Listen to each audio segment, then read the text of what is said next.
आप में से जो कार्यकर्ता भाई ग्रामीण पृष्ठभूमि के हैं, जो गांव से आए हैं, उनको भी स्वदेशी आंदोलन चलाना है। उनको स्वदेशी आंदोलन क्या चलाना है? अपने गांव में विदेशी कंपनियों की सबसे ज्यादा बिकने वाली जो चीज है वो है रासायनिक खाद, जिसको हम यूरिया कहते हैं, डीएपी कहते हैं, सुपर फॉस्फेट कहते हैं, और रासायनिक कीटनाशक जिसको एंडोसल्फान कहते हैं, मेलाथियान कहते हैं, पैराथियान कहते हैं, बेंजीन हेक्साक्लोराइड कहते हैं। तो ये विदेशी कंपनियों के कीटनाशक और रासायनिक खाद ये किसानों के बीच में सबसे ज्यादा खरीदी जाती है, और एक साल में 4,80,000 करोड़ रुपए की खरीदी जाती है रासायनिक खाद और कीटनाशक। माने हमारे किसान हर साल रासायनिक खाद और कीटनाशक खरीदकर विदेशी कंपनियों को 4,80,000 करोड़ रुपए दे रहे हैं। ये भी हमको बचाना है। तो क्या करना है? किसानों को जब समझाना है जाकर गांव गांव में कि भैया ये रासायनिक खाद विदेशी है, ये मत डालो। तो किसान पूछेगा क्या डालें? तो उससे कहो गोबर की खाद डालो, ये रासायनिक खाद मत डालो। तो किसान पूछेगा जी गोबर की खाद में फायदा कम है, रासायनिक खाद में फायदा ज्यादा है। तो उसको बड़े प्रेम से समझाना है कि गोबर की खाद में ही फायदा ज्यादा है, रासायनिक खाद में फायदा तो बहुत कम है, क्योंकि रासायनिक खाद बहुत महंगी मिलती है। पहले एक कट्टा रासायनिक खाद मिलती थी 70 रुपए में, अब एक कट्टा रासायनिक खाद मिलती है 250 रुपए में, 300 रुपए में, 350 रुपए में, और कभी कभी ब्लैक हो जाए तो 500 रुपए में यूरिया। और हर साल कीमत बढ़ती जाती है। क्यों? क्योंकि ये रासायनिक खाद बनती है उन वस्तुओं से जिनको पेट्रोलियम प्रोडक्ट्स कहा जाता है, और सारे पेट्रोलियम प्रोडक्ट्स जिसको नेफ्था कहते हैं वो विदेशों से आता है। इसका पैसा पूरा विदेश में जाता है। किसानों को समझाइए ये कि बहुत महंगी पड़ती है। और इसकी महंगाई पता है दूसरी क्या है? एक बार आपने खेत में 1 कट्टा यूरिया डाल दिया तो अगली बार 2 कट्टा डालना पड़ेगा, 2 बोरे डालना पड़ेगा। और एक बार 2 बोरे पड़ गया तो अगली बार 3 बोरे डालना पड़ेगा। एक बार 3 पड़ गया तो फिर 4 डालना पड़ेगा। हर बार बढ़ता ही जाता है, बढ़ता ही जाता है, बढ़ता ही जाता है, खर्चा बढ़ता जाता है। और मालूम है रासायनिक खाद बहुत गर्म होता है। गर्म रासायनिक खाद यूरिया डीएपी आप डालते हैं, मिट्टी पूरी चटक जाती है गर्मी के कारण, तो पानी ज्यादा देना पड़ता है। गोबर की खाद लगा के खेती करें तो गेहूं की फसल लेने में 3 पानी लगता है। यूरिया डीएपी डालकर अगर गेहूं की खेती करें तो 5-6 बार पानी लगाना पड़ता है। पानी का खर्चा बढ़ जाता है, और पानी का खर्चा बढ़ेगा तो पानी तो जमीन में से ही निकालना पड़ता है। जमीन से ज्यादा पानी निकाल के आप खेतों में डालते रहेंगे तो पानी का तल नीचे नीचे नीचे नीचे होता चला जाता है। पहले पानी 25-30 फुट पे मिलता था, अब पानी 900 फुट तक नहीं मिलता खेतों में। तो किसानों को समझाइए कि यूरिया डालने से बड़ा भारी नुकसान है। एक तो हर साल खाद की मात्रा बढ़ानी पड़ती है, खर्चा बढ़ता है। दूसरा, हर साल पानी की मात्रा बढ़ानी पड़ती है, वो खर्चा बढ़ता है। और जहां पानी निकालने के लिए बिजली नहीं है वहां डीजल पंप चलाना पड़ता है, तो डीजल का खर्चा बढ़ता है। और डीजल कभी भी महंगा होता रहता है। एक जमाने में 7 रुपए लीटर मिलता था डीजल, अब 35 रुपए लीटर। 2-4 दिन के बाद ये 40 रुपए लीटर होने जा रहा है। फिर हो सकता है 1.5 साल में 100 रुपए लीटर हो जाए। किसान कहां जाएगा? मर जाएगा वो तो डीजल का खर्चा करते करते। और फिर एक और नुकसान होता है कि ये यूरिया डीएपी जब हम खेत में डालते हैं तो मिट्टी में ये केमिकल घुल जाते हैं, और मिट्टी में घुल गए तो पौधे की जड़ में आ जाते हैं, पौधे की जड़ से पौधे के तने में आ जाते हैं, पौधे के तने से पौधे के फल में आ जाते हैं, पौधे के फल में आ जाते हैं तो फिर वही फल हम खाते हैं, हमारे शरीर में आ जाते हैं। और हमारे शरीर में अगर ये जहर आ गया तो हमारी माताएं तो पूतना हो जाती हैं। आपने पूतना की कहानी सुनी? कृष्ण भगवान को जहर पिलाने के लिए आई थी। आज हमारी माताओं के दूध में जहर आ चुका है, अपने अपने बच्चों के लिए वो पूतना की स्थिति में है। आज हमारे देश की कई संस्थाओं ने माताओं के दूध का परीक्षण करवाया है, तो माताओं के दूध में वो सारे केमिकल हैं जो यूरिया में हैं। माताओं के दूध में वो सब केमिकल हैं जो कीटनाशक दवाओं में हैं, क्योंकि भोजन हम कर रहे हैं, भोजन के साथ वो शरीर में जा रहे हैं। और यही केमिकल हैं जो आपको कैंसर पैदा करवा रहे हैं, जो आप में डायबिटीज दे रहे हैं, जो आप में हाई ब्लड प्रेशर दे रहे हैं, हाइपरटेंशन दे रहे हैं। 148 किस्म की बीमारियां इन जहरों से पैदा होती है। इसलिए किसानों को समझाओ कि ये यूरिया डीएपी का जहर एक तो विदेशी है, ये बंद करो। दूसरा, ये शरीर को नुकसान देता है, इसलिए बंद करो। तीसरा, ये पैसे का नुकसान करता है, इसलिए बंद करो। तो किसान पूछेंगे भाई क्या करें? तो उनसे कहो गोबर का खाद डालो। अब किसान क्या पूछेगा आपको? सबसे पहले वो कहेगा गोबर के खाद से तो उत्पादन नहीं होता। तो उससे कहो गोबर के खाद से भी उत्पादन बहुत अच्छा होता है। यूरिया डीएपी से जितना नहीं होता उससे तो ज्यादा गोबर के खाद से होता है। मैं तो पिछले 12-13 साल किसानों के बीच में काम करता रहा, महाराष्ट्र और कर्नाटक में। आप आइए वहां देखिए, हजारों हजारों किसानों ने यूरिया डीएपी बंद करके गोबर का खाद डालना शुरू किया है। और जिस किसान के यूरिया डीएपी के खेत में 1 एकड़ में 20 से 25 मीट्रिक टन गन्ना होता था, आज उस किसान के खेत में गोबर का खाद डालने से 90 से 100 मीट्रिक टन गन्ना हो रहा है। कम नहीं होता है। जिन किसानों के खेत में यूरिया डीएपी डालने से 1 एकड़ में 12 कुंटल गेहूं होता था, आज उनके खेत में गोबर का खाद डालने से 20 से 22 कुंटल गेहूं हो रहा है। जिन किसानों के खेत में यूरिया डीएपी डालने से 1 एकड़ में 2.5 कुंटल कपास होती थी, आज उन किसानों के खेत में गोबर का खाद डालने से 7 कुंटल एकड़ का कपास हो रही है। ऐसे एक नहीं, हजारों किसान हैं महाराष्ट्र में, कर्नाटक में, थोड़ा अगर चलेंगे तो छत्तीसगढ़ में बहुत किसान है। 12 साल मैंने बहुत काम किया किसानों के बीच, जा जाके उनको ये सब सिखाया। गोबर की खाद से उत्पादन ज्यादा मिलता है यूरिया डीएपी की तुलना। क्यों मिलता है वो जानना चाहिए। बहुत बहुत बढ़िया बात है, जो आप जान लो तो आप किसानों को समझा सकते। गोबर की खाद जब हम खेत में डालते हैं तो होता क्या है? गोबर जो है ना, कई तरह के जीव जंतुओं का भोजन है। यूरिया जो है वो भोजन नहीं, जहर है। आपके खेत में एक जीव होता है जिसको केंचुआ कहते हैं। केंचुआ को किसी दिन पकड़ना और हाथ पे रखना और उसके ऊपर यूरिया डाल देना। 2-4 दाने ही यूरिया डालोगे, वो तड़पना शुरू हो जाएगा और 1 मिनट में मर जाएगा। हम जब खेत में टनों टन यूरिया डालते हैं ना, करोड़ों केंचुए मार डाले हमने यूरिया डाल डाल के। और केंचुए क्या करते हैं? केंचुए मिट्टी को नरम बनाते हैं, पोला बनाते हैं और उपजाऊ बनाते हैं। केंचुए का काम क्या है? ऊपर से नीचे जाना, नीचे से ऊपर जाना। पूरे दिन में वो 3 चक्कर नीचे ऊपर के लगाता है। नीचे जाएगा फिर ऊपर आएगा, फिर नीचे जाएगा फिर ऊपर आएगा। अब केंचुआ जिंदा है तो नीचे जाएगा फिर ऊपर आएगा। केंचुआ जब नीचे जाता है तो एक रास्ता बनाते हुए जाता है, ऊपर आता है तो दूसरा रास्ता बनाते हुए आता है। तो परिणाम क्या होता है कि ये छोटे छोटे छिद्र जब मिट्टी में वो केंचुए तैयार कर देता है, तो बारिश का पानी इन्हीं छिद्रों में से नीचे एक एक बूंद नीचे रिसते हुए तल में जमा होता है।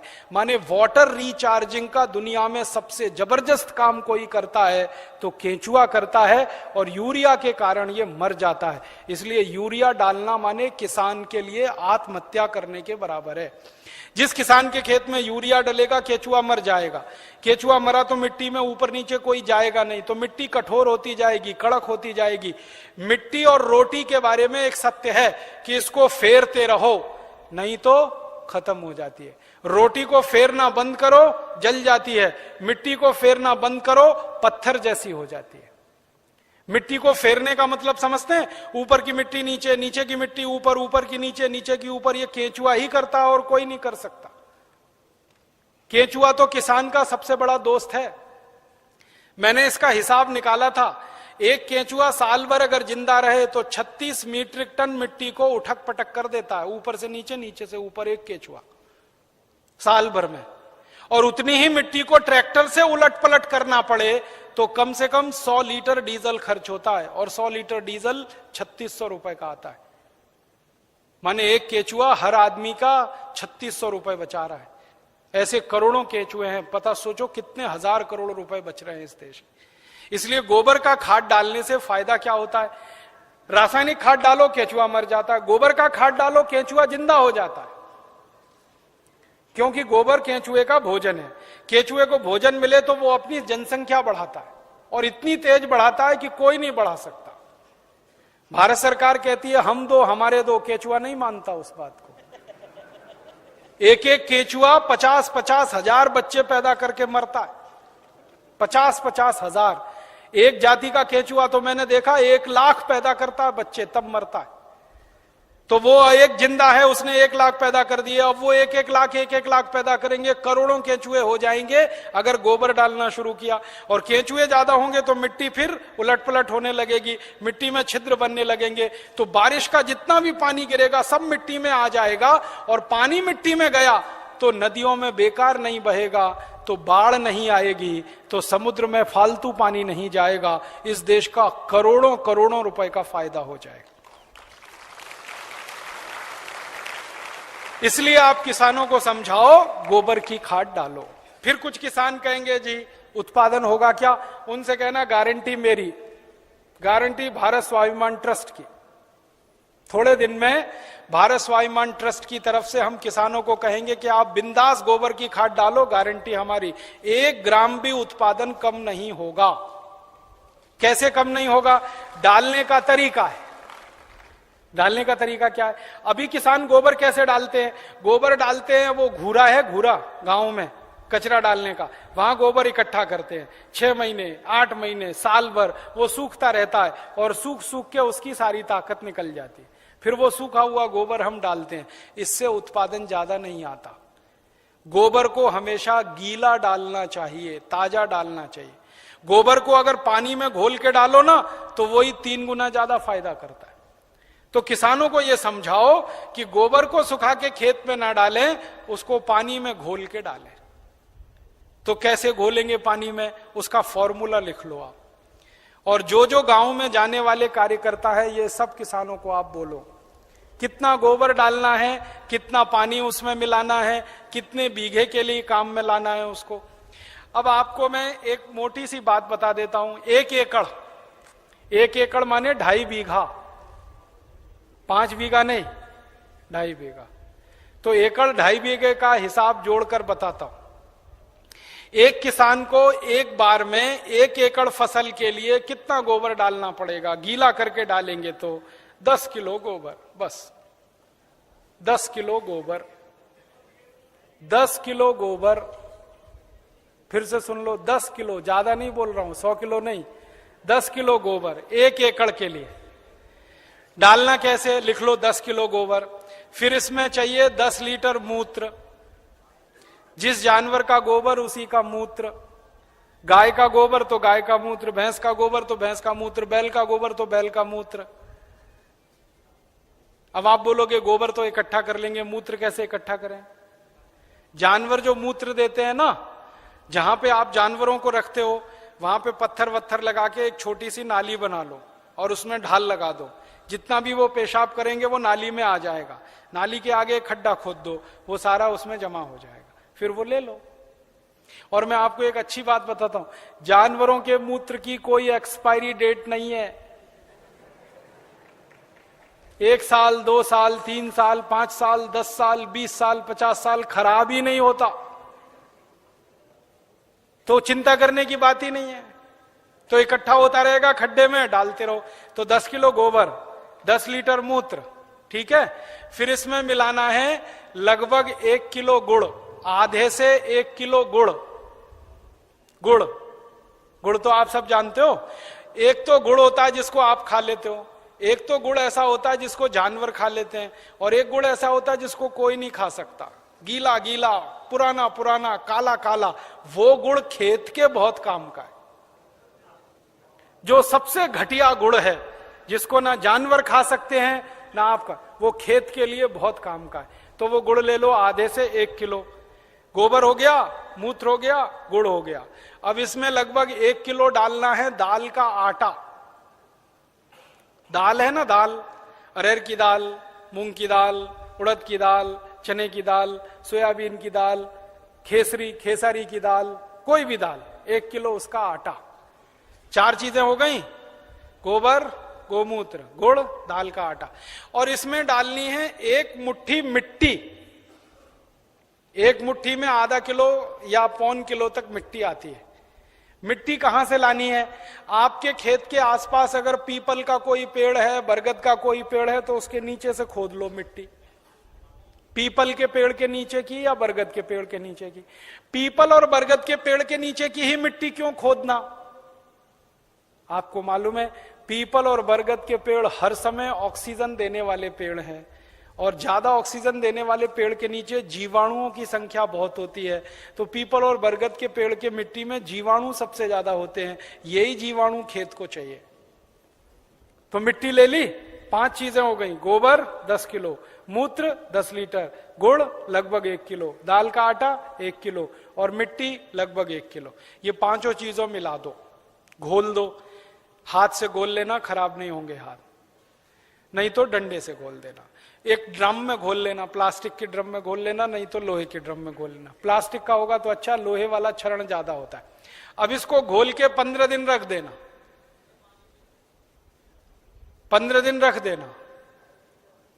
घोलने में तकलीफ आए तो थोड़ा पानी मिला देना, ज्यादा मत मिलाना, थोड़ा ही मिलाना। घोल के 15 दिन रख देना। 15 दिन के बाद यह खाद तैयार हो जाएगा। इस खाद में क्या होगा, करोड़ों करोड़ों सूक्ष्म जीवाणु पैदा हो जाएंगे। वो जो मिट्टी डाली ना, मिट्टी के जीवाणु अगर 1 लाख हैं तो 15 दिन में वो 100 करोड़ से ज्यादा हो जाएंगे। ढक के रख लो तो अच्छा है, छांव में रखना सबसे अच्छा, धूप में बिल्कुल मत रखना, पेड़ के नीचे की छांव में रखना, नहीं तो कोई ऐसी जगह रखना जहां सूर्य का प्रकाश ना आता हो, और इस पे कपड़ा बांध दो, ढक्कन लगा दो, जैसे है ढक लो। अब ये 15 दिन में तैयार हो गया, इसमें करोड़ों जीवाणु तैयार हो गए। अब ये जीवाणु घोल, इसको जीवाणु घोल कहते हैं, इसको खेत में डालना है। डालने से पहले इसमें पानी मिलाना है, और पानी कितना मिलाना है, जितना गोबर था उसका 10 गुना पानी, 10 गुना कम से कम। 100 लीटर पानी, 10 किलो गोबर तो 100 लीटर पानी, और ज्यादा से ज्यादा पानी मिला सकते हैं तो 200 लीटर। तो 100 से 200 लीटर पानी मिला लिया। अब ये पूरा परफेक्ट घोल हो गया। इसको 1 एकड़ के खेत में छिड़कना है, जैसे पानी छिड़कते हैं ना मिट्टी दबाने के लिए, ऐसे ही छिड़कना है बस। आप इसको छिड़क देंगे तो ये करोड़ों जीवाणु मिट्टी में पहुंच जाएंगे, तो मिट्टी में जीवाणुओं की संख्या बढ़ती जाएगी, और मिट्टी में सारा खेल खेलने का काम जीवाणु करते हैं। आपको मालूम है जीवाणु क्या करते हैं? जीवाणु सारा काम करते हैं। पौधे की जड़ को नाइट्रोजन की जरूरत है तो ये जीवाणु उपलब्ध कराते हैं।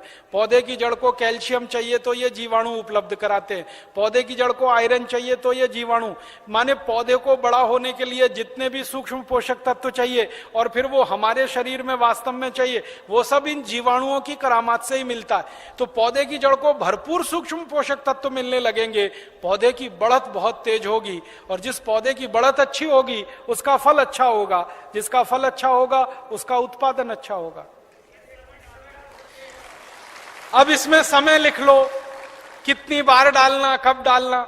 सबसे अच्छा तरीका यह होता है कि खेत को जब जोतने की तैयारी करें ना, जोतें, बीज डालने से पहले खेत जुताई होती है ना, खेत जुताई करते ही 1 दिन डाल दो। आज जुताई किया, कल डाल दो, जुताई करके डाल दो। ये पहली बार, ठीक है। फिर इसके डालने के 2-3 दिन बाद या 4 दिन बाद या 5 दिन बाद बुआई कर दो। है कितना डाल सकते हैं बताए ना? 1 एकड़ में जितना तैयार हुआ 200 लीटर वो। तो आपने इसको जोत के 1-2 दिन में डाल दिया, फिर बीज बो दो। बीज बोने के 21वें दिन में फिर डाल देना। आज बीज बोया तो ठीक 21 दिन बाद एक बार फिर डाल देना। क्या होता है ना, बीज में से अंकुरण होता है, और अंकुरण होने के 21वें दिन तक वो मिट्टी की ताकत से बढ़ता है। फिर 21 दिन के बाद वो सूर्य की ताकत से बढ़ना शुरू हो जाता है, फोटोसिंथेसिस जिसको कहते हैं, प्रकाश संश्लेषण की क्रिया। सूर्य ताप से खाना बनाना शुरू कर देता तो बढ़त तेज हो जाती है। तो और आप मोटी सी एक बात याद रखो कि हर 21वें दिन पे डाल देना। आज डाला, 21 दिन बाद डाला, फिर 21 दिन बाद डाला, फिर 21 दिन बाद डाला। तो एक फसल अगर आप समझ लो 4 महीने की है तो लगभग 5 बार डालना पड़ेगा। कोई फसल 6 महीने की है तो 7-8 बार डालना पड़ेगा। 8 महीने की है तो 10-1 बार डालना पड़ेगा। अब इसमें खर्चा क्या है? जानवर अगर घर के हैं तो गोबर फोकट का, मूत्र फोकट का, गुड़ मैं कह रहा हूं सबसे सड़ा हुआ, जिसको फेंक देते हैं, वो भी फोकट में मिल जाएगा। पानी तो फोकट का है ही, थोड़ा दाल वाल लेना पड़ेगा तो उसका खर्चा आएगा, लेकिन किसान अगर दाल पैदा करता है तो वो भी घर की हो जाएगी। माने खाद बनाने का खर्चा लगभग शून्य आएगा, मेहनत लगेगी, पूंजी में पैसा कम से कम खर्च होगा। और ये खाद जो तैयार होगी इसमें जबरदस्त क्वालिटी है, क्योंकि इसमें कैल्शियम भरपूर, आयरन भरपूर, फास्फोरस भरपूर। क्या क्या इसमें है? गोबर है, गोबर में कैल्शियम है, आयरन है, सल्फर है, सिलिकॉन है, कोबाल्ट है, मैग्नीशियम है, मैग्नीज है, 18 सूक्ष्म पोषक तत्व हैं जो चाहिए मिट्टी को। फिर गुड़ है, गुड़ में जबरदस्त फास्फोरस है, गुड़ में जबरदस्त कैल्शियम है, फिर मूत्र में ये सब है। तो जो सूक्ष्म पोषक तत्व हमें चाहिए वही मिट्टी को चाहिए, वो सब इस खाद में भरपूर हैं। यूरिया में नहीं है, डीएपी में नहीं है, यूरिया में कैल्शियम नहीं है, डीएपी में कैल्शियम नहीं है। और कैल्शियम सबसे प्रमुख आधार है मिट्टी के लिए, क्योंकि खेत में कैल्शियम होगा तो पौधे में होगा, पौधे में होगा तो फल में होगा, फल में होगा तो भोजन में होगा, भोजन में होगा तो शरीर में होगा, शरीर में होगा तो हड्डियां मजबूत, हड्डियां मजबूत तो शरीर मजबूत। ये सारा साइकिल इसी कैल्शियम के उस पे है। तो ये तो गोबर की खाद से ही मिलेगा, यूरिया डीएपी से मिलने ही वाला नहीं है। तो किसान को ये समझाइए आप। अब आपको समझ में आ गया, हर 21 दिन में डालना है, जबरदस्त फसल आएगी। पहली बार जब आप डालोगे ना तो किसान थोड़ा झिझक करेगा, उसको भरोसा नहीं है, विश्वास नहीं है, तो उसको कहना कि भाई तुम डालो, नुकसान तुम्हारा नहीं होगा। मैंने बहुत किसानों का हिसाब निकाला है, खराब से खराब खेत में जब गोबर का खाद डालते हैं ना तो गेहूं का उत्पादन पहले साल की तुलना में थोड़ा ही कम आता है, लेकिन उत्पादन जितना कम आता है उससे ज्यादा खर्चा बच जाता है, तो वो बराबर मामला बैठता है। हम यूरिया डीएपी में खर्चा करते हैं हजारों रुपए का, तब उत्पादन लेते हैं। यहां खर्चा ही नहीं है, थोड़ा उत्पादन कम भी हुआ तो फायदा ही है, नुकसान कुछ नहीं, इसलिए किसी किसान का नुकसान नहीं। और 2-3 साल लगातार आपने डाल दिया तो उत्पादन बढ़ना शुरू हो जाता है, लगातार बढ़ता है। और 10-12 साल में तो कई खेत ऐसे हैं जहां उत्पादन सीधे डबल हो जाता है, 100% की बढ़ोतरी हो जाती है। नहीं, छानने की जरूरत नहीं है, ऐसे ही डालो। उसमें जितना कचरा है सब खेत में जाने दो, क्योंकि कचरे में जीवाणुओं की संख्या और तेजी से बढ़ेगी, छानने की जरूरत नहीं है। अब आप डालोगे कैसे, ये प्रश्न है। तो उसके लिए 4 विधि है। पहली विधि ये है कि सीधे डब्बा लो और छिड़काव करो, खेत पे भरो और छिड़क दो, भरो और छिड़क दो। अब कहोगे जी खेत बहुत बड़ा है, ये तो नहीं चल सकता, तो दूसरा तरीका बताता हूं। खेत में पानी लगाते हैं ना, पानी में डाल दो। नाली में से पानी जा रहा है ना, एक टंकी में भर के ये खाद रख दो, उसमें नल लगा दो, टोटी खोल दो, टपक टपक पानी में गिरता रहेगा, खेत में चला जाएगा। ये दूसरा तरीका। तीसरा तरीका यह है कि अगर किसी के घर में जानवरों की संख्या ज्यादा है तो गोबर ज्यादा होगा उसके पास, तो थोड़ा सा गोबर तो इसमें इस्तेमाल हुआ, बचे हुए गोबर का क्या करेंगे? तो बचा हुआ गोबर अगर सूखा है तो उसको इसी में डाल देना 15 दिन के बाद 200 लीटर पानी मिला के, तो वो गोबर भी गीला हो जाएगा। गीले गोबर के लड्डू बना लो और लड्डुओं को खेत में फेंक दो, तो खाद पहुंच जाएगा। और एक तरीका है, खेत में से मिट्टी खोद लो, मिट्टी खोद लो, मिट्टी में ये पूरा घोल मिला दो, मिट्टी गीली हो गई, मिट्टी के लड्डू बना लो, लड्डुओं को खेत में फेंक दो, तो खाद पहुंच जाएगा। तो पानी के साथ दे सकते हैं, छिड़क के डाल सकते हैं, गोबर या मिट्टी को लड्डू बना के डाल सकते हैं। और एक आखिरी तरीका है, स्प्रे मशीन अगर अपने पास है तो उसका आगे से नोजल निकाल दो, नोजल निकाल दो, फिर उससे स्प्रे कर दो। अब इसमें ध्यान ये रखना है कि ये फसल पे स्प्रे नहीं होगा, ये जमीन पे होगा, मिट्टी पे होगा। फसल पे डालने से फायदा नहीं मिलेगा, मिट्टी में डालना है इसको। तो अगर फसल ऊंची है तब कैसे डालेंगे? तब तो पानी लगाओगे तभी डालना सबसे अच्छा है। इसमें एक तरीका यह है कि खेत का मुहाना होता है ना, जहां से पानी घुसता है, वहां एक आदमी को बिठा दो, डब्बा लेके पटकता रहेगा, उसमें पानी के साथ जाता रहेगा, और पानी के साथ पूरे खेत में बराबर मात्रा में जाता है और रिजल्ट उसका सबसे अच्छा आता है। और एक तरीका है इसको डालने का, अगर आपके घर में गोबर का वो बनाते हैं ना, क्या कहते हैं उसको, कंडा कहते हैं, उपला कहते हैं, क्या कहते हैं, कंडा उपला जो भी कहते हैं, उसको जलाते हैं, जलाने के बाद राख निकलती है ना, वो राख इकट्ठी कर लो और ये घोल और राख मिला दो और फिर लड्डू बन जाएंगे, फिर खेत में छिड़क दो, तो इसका तो जबरदस्त उत्पादन आता है। क्योंकि जो राख है ना, इसमें कई केमिकल अतिरिक्त हैं जो गोबर और गोमूत्र से भी ज्यादा है। तो ये तरीका समझ में आ गया। हर 21 दिन पे डालेंगे। 4 महीने की फसल है तो 5-6 बार डालना पड़ेगा, 6 महीने हैं तो 7-8 बार। इसी तरह से पूरी खेती होती रहेगी। गोबर किसी भी जानवर का, गाय का हो, भैंस का हो, बैल का हो, बकरी बकरे का हो, गधे घोड़े का हो, हाथी ऊंट का हो, कोई भी हो, सब चलेगा। मूत्र भी किसी जानवर का, ठीक है। और आधा आधा मिले तो वो भी चलेगा। गाय का आधा ले लिया, भैंस का आधा, किसी के पास गाय नहीं हो, किसी के पास भैंस नहीं हो, एक एक गाय एक एक भैंस, और खेत बड़ा है तो आधा आधा, सब मिक्सिंग करके चलेगा। बस एक ही सावधानी रखना कि जो जो गाय का गोबर लो तो वो देशी गाय हो तो अच्छा होगा। जर्सी का फायदा पूरा नहीं करेगा, और जर्सी का ही गोबर है तो उसमें देशी का मिला लेना, नहीं तो कोई फायदा नहीं करेगा। जर्सी गाय है, उसका गोबर है, उसमें देशी गाय का 1-2 किलो गोबर मिला लेना, वो वैसे ही काम करता है जैसे 100 किलो दूध में 1 चम्मच दही डालो तो पूरा दूध दही हो जाता है।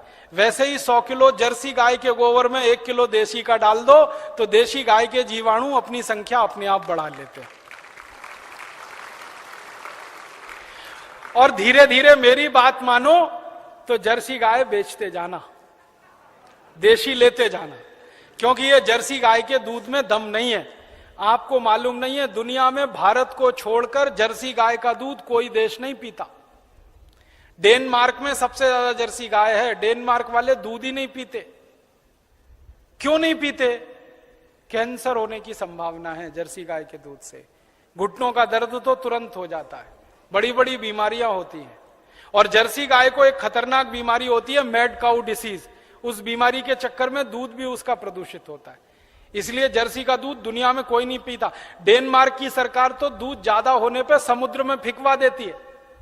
आपको सुनकर हैरानी होगी, डेनमार्क में दूध बहुत है, चाय बिना दूध की पीते हैं सबके सब, क्योंकि वो दूध उनको खराब लगता है।